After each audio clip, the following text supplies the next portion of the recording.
Shalom Bapak Ibu Saudara sekalian dikasihi oleh Tuhan Yesus Kristus. Mari kita terus bersemangat, berkomitmen untuk merenungkan kebenaran firman Tuhan setiap hari. Tema renungan hari ini adalah bergulat dengan Allah. Nas bacaan kita terambil dari Kejadian 32 ayat 24 yang berbunyi demikian.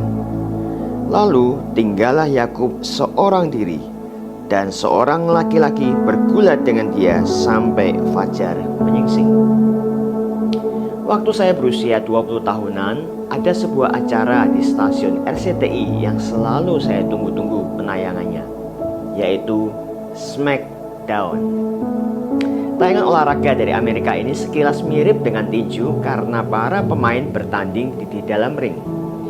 Namun yang membuatnya lebih menarik ialah semua pemain memiliki badan yang kekar dan lengan yang kuat, sehingga dengan mudah mereka bisa membanting atau men-smackdown tubuh lawannya berkali-kali.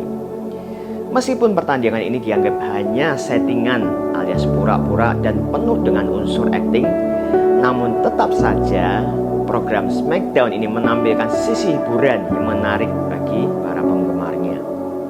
Masih menjadi kelanjutan kisah perjalanan Yakub menuju Kanaan yang kita pelajari kemarin, sulit membayangkan apa yang sebenarnya terjadi di dalam ayat ini.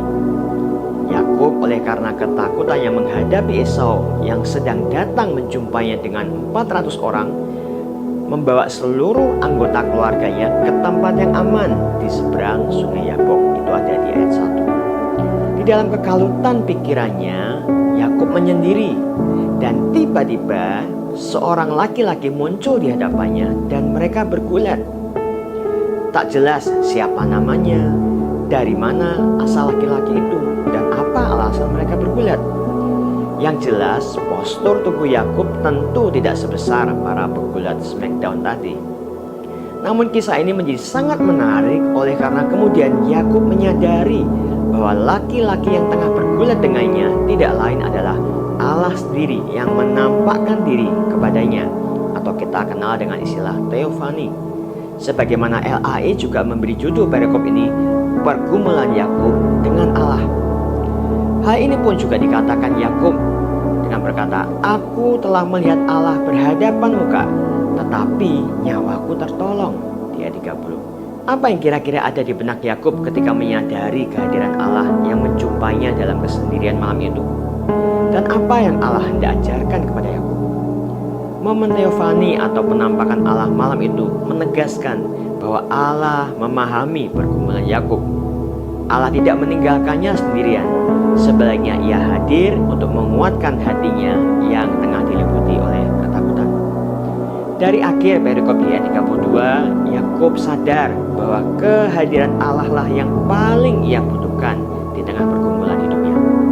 Itulah sebabnya Yakub tetap tidak membiarkan laki-laki itu pergi meninggalkannya ketika ia memungkul sendi pangkal paha Yakub untuk mengakhiri pergulatan itu. Bahkan di dalam kesakitannya Yakub berkata, "Aku tidak akan membiarkan engkau pergi jika engkau tidak memberkati aku." Kita perlu belajar dari keteguhan Yakub dengan perkataan yang sama. Inilah ungkapan hati Yakub yang disukai oleh Allah, serta yang Allah sebenarnya harapkan keluar dari diri kita. Lalu, apa hasil dari semua ini? Allah kemudian memberkati Yakub, mengganti namanya yang artinya penipu menjadi Israel, yang artinya bergulat dengan Allah. Masa lalu Yakub yang kelam, kelak Tuhan ubahkan menjadi terang dan keselamatan bagi bangsa-bangsa, justru mulai kelahiran Kristus. Kiranya pergulatan kita dengan Allah juga mengubahkan kita menjadi berkat,